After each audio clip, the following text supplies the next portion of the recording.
Assalamualaikum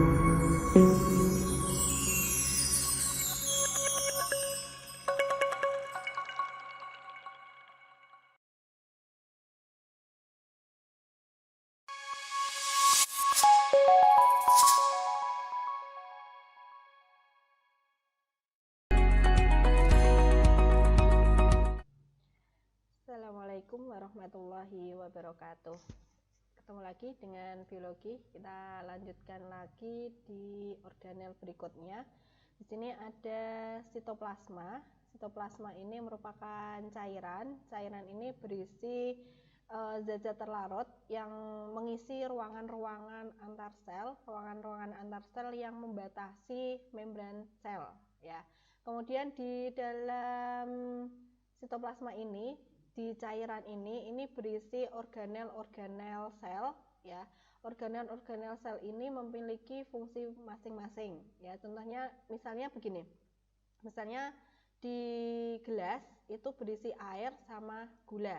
Kalau kita sudah aduk-aduk, itu kan nanti isinya adalah air gula, tapi gulanya kan sudah tidak terlihat, tapi di dalamnya itu masih mengandung gula karena dia manis tadi. Nah, ini juga seperti pada sitoplasma. Jadi biarpun dia itu cairan, hanya berupa cairan, tapi ternyata di dalamnya itu terdapat organel-organel, ya. Kemudian di dalamnya juga terdapat sitoskeleton. Sitoskeleton itu dia seperti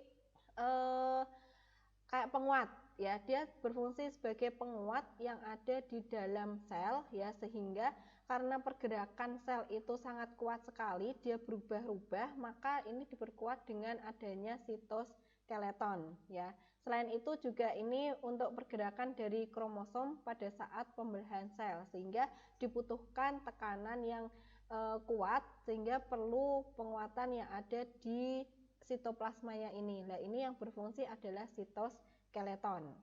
Kemudian organel apa saja nanti akan kita bahas ini, ya. Jadi sitoskeleton ini pemberi bentuk pada sel, ya. Jadi penguat gerakan ini berupa jaringan-jaringan atau filamen. Nah, ini kalau diperhatikan di sini, ini kan seperti ada kayak jaring ini, ya, yang panjang-panjang ini. Nah, ini adalah sitoskeletonnya. Jadi dia sebagai penguat dan pemberi bentuk, ya.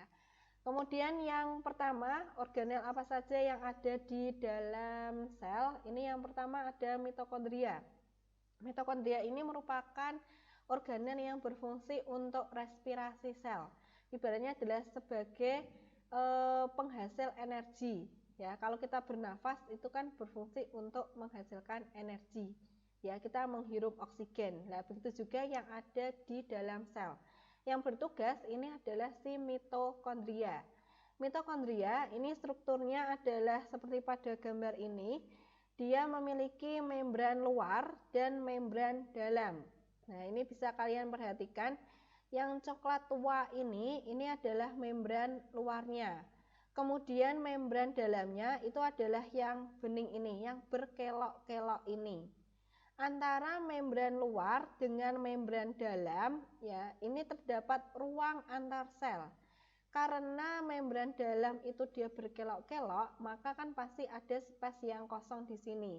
Nah, space yang kosong di sini itu yang disebut dengan ruang antar membran. Kemudian bagian yang berkelok-kelok atau membran yang berkelok-kelok ini yang disebut dengan krista, ya. Yang berkelok-kelok ini yang disebut dengan krista. Nah, di dalam dari membran dalam ini terdapat matrik, ya.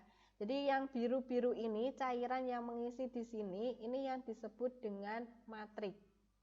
Pada bagian membran dalam ini terdapat enzim ATP sintase yang berfungsi sebagai tempat sintesis. Sintesis apa? Nanti pada saat dia respirasi aerob, ya. Proses menghasilkan energi, proses respirasi aerob ini nanti akan kita pelajari di kelas 12. Untuk saat ini kita tahunya adalah di mitokondria itu adalah bentuknya seperti ini, ya. Dia memiliki membran rangkap luar dan dalam yang berfungsi untuk respirasi aerob, ya. Kemudian yang kedua ada retikulum endoplasma. Retikulum endoplasma ini berupa saluran yang dibentuk oleh membran RE. Ini ada dua macam, ada RE halus dan RE kasar. RE halus dan RE kasar ini dibedakan berdasarkan ada dan tidaknya ribosom. Kira-kira kalau halus itu dia ada ribosomnya apa tidak? Ya, jadi kalau misalnya RE halus berarti tidak ada ribosomnya karena dia halus. Tapi kalau RE kasar itu pasti dia ada ribosomnya, sehingga apa? Permukaannya dia menjadi kasar. Karena di sini bisa kalian perhatikan di sini ya. Ini adalah selubung dari nukleus ya.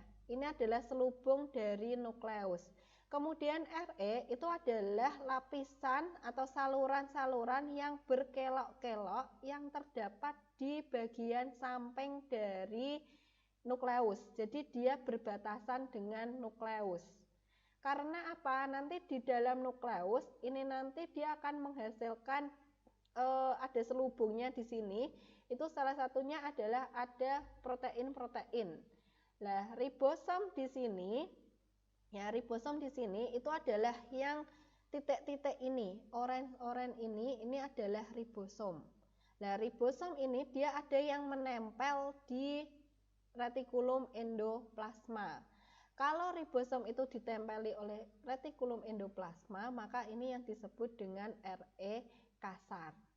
Untuk yang RE halus itu biasanya dia bentuknya seperti tabung ya, seperti pada gambar yang di atas ini.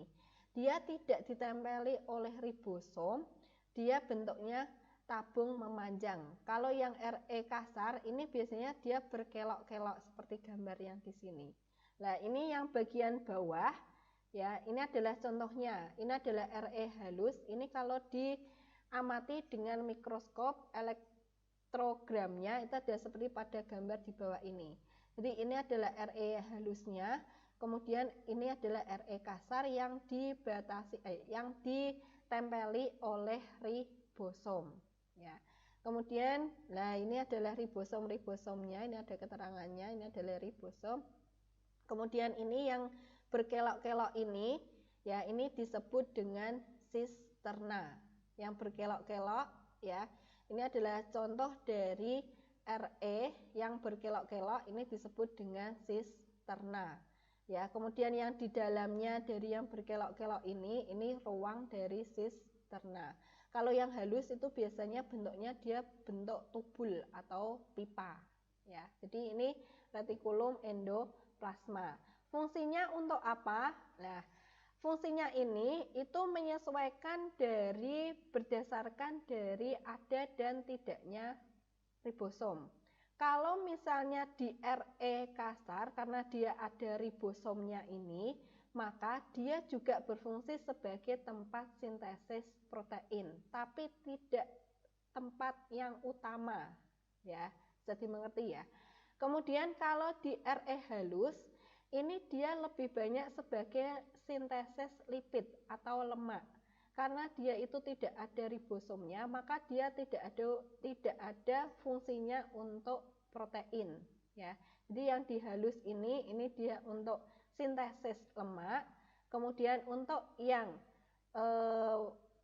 RE kasar ini untuk sintesis protein tapi tidak fungsi utama, karena fungsi utama pada sintesis protein itu ada di mana?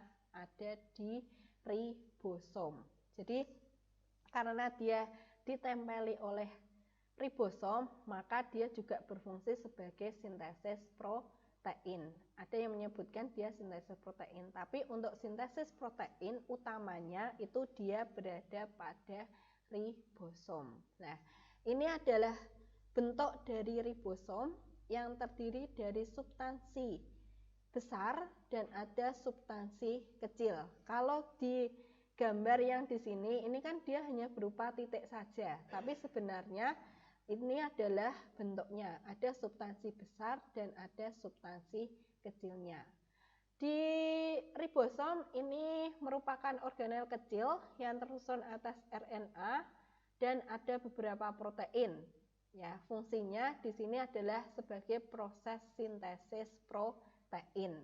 Maka dari itu, sintesis protein yang terjadi di nukleus ini ya, nanti ada dua proses, ada transkripsi dan ada translasi. Transkripsi itu dia prosesnya berada di inti sel, kemudian translasi itu dia ada di ribosom ya.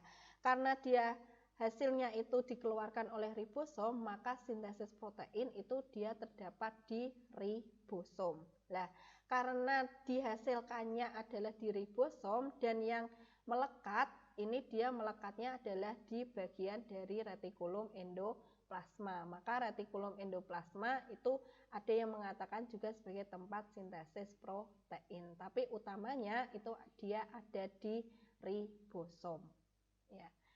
Kemudian ini letak dari ribosom ini bebas ya, dia menyebar di sitoplasma dan ada yang melekat di retikulum endoplasma menjadi retikulum endoplasma kasar ya. Kemudian ada aparatus Golgi atau badan Golgi. Nah, ini sering ada yang keliru menyebutkan ya badan Golgi ini dengan apa kira-kira? Ini dengan RE. Ini kan sama-sama dia berkelok-kelok ya. Tapi kalau di aparatus Golgi ini dia tidak berdekatan dengan nukleus. Kalau tadi RE itu dia berdekatan dengan nukleus, letaknya itu dekat sekali dengan nukleus. Tapi kalau badan Golgi atau aparatus Golgi ini dia lebih menjauh. Fungsinya untuk apa? Fungsinya di sini dia sebagai sintesis dari sekret. Ya, sekret itu misalnya dari getah pencernaan, kemudian dari kelenjar. Nah, hasilnya nanti akan berupa getah tadi, sekretnya tadi adalah nanti hasilnya berupa getah. Getah-getah ini nanti akan dibungkus oleh yang namanya vesikel-vesikel. Nah, ini kalau kita perhatikan di bagian ujung-ujungnya dari si badan Golgi, ini kan terdapat seperti mangkok ya. Nah, yang seperti ini nanti dia kalau sudah berisi hasil sekretnya tadi, nanti dia akan menutup dan akan keluar ya. Misalnya kalau dia di sini, ini bagian depannya sini, ini sisi penerima dari badan Golgi. Kemudian nanti ini misalnya RE, dari RE itu berarti dia membawa apa? Misalnya adalah dia membawa protein atau dia membawa lemak ya.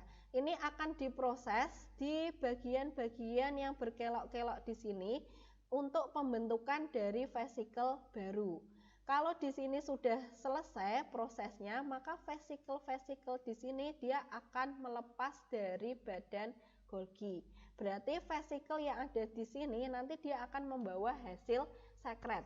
Kalau misalnya yang dibawa tadi awalnya adalah dia membawa lemak, ya dia membawa lemak, berarti dia menerima dari RE halus, maka nanti hasilnya ini vesikel ini dia akan mengandung lemak, ya. Selain itu, ini juga membentuk protein dan asam inti serta membentuk dinding dan membran sel. Jadi lebih kompleksnya lagi ini adalah dia menghasilkan vesikel ya. Oke. Kemudian di sini ada lisosom. Lisosom ini berbeda dengan vesikel ya. Kalau vesikel ini hasil dari sekretnya ini ya. Lisosom ini dia berupa butiran kecil atau bundar, ini berisi enzim pencernaan ya. Ini berfungsi untuk pencernaan intraseluler karena di dalam dari lisosom ini terdapat enzim yang disebut dengan enzim lisosim ya. Enzim lisosim ini berfungsi untuk pencernaan sel. Jadi di dalam sel itu terdapat pencernaan intraseluler yang dilakukan oleh lisosom. Jadi lisosom itu adalah ini. Kalau yang di sini itu dia berupa vesikel-vesikel yang dihasilkan dari badan Golgi. Kalau yang di sini ini adalah si lisosomnya. Nah, di lisosom ini berfungsi sebagai pencernaan intraseluler. Ya, ini sama. Demikian saya teruskan organel selanjutnya pada video berikutnya. Ya, terima kasih. Wassalamualaikum warahmatullahi wabarakatuh.